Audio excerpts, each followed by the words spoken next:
இப்ப நம்ம friend evening பாக்குறோம் அப்படின்னு சொன்னா நம்ம பேசுவோம் இல்லையா, இன்னைக்கு நாள் எப்படிடா போச்சு, எப்படி இருந்தது இன்னைக்கு நாள் அப்படின்னு சொல்லுவோம் இல்லையா. அதுக்கு எப்படி ஹிந்தில சொல்லலாம் அப்படின்னு பாத்தீங்கன்னா, आज का दिन कैसा चला, आज का दिन कैसा चला அப்படி சொல்லலாம். आज का दिन कैसा गया, அந்த சலாக்கு பதில் இந்த கயான்ற வார்த்தையை நீங்க யூஸ் பண்ணலாம். எப்படி போச்சு அப்படின்னு சொல்லுவோம், आज का दिन कैसा गया அப்படி சொல்லலாம். कैसा रहा आज का दिन இப்படியும் சொல்லலாம். எப்படி இருந்தது இன்னைக்கு நாள் அப்படின்னு சொல்றதுக்கு कैसा रहा आज का दिन இப்படி சொல்லலாம்.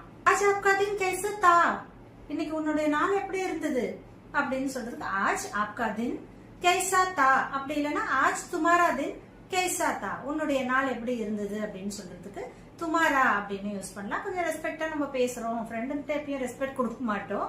இருந்தாலும் நம்ம வேற யார்கிட்டயாவது கொஞ்சம் ரெஸ்பெக்டா யாரையாவது உங்களுடைய நாள் எப்படி இருந்தது அப்படின்னு கேட்கும் பொழுது आज आपका दिन कैसा था எப்படி இருந்தது.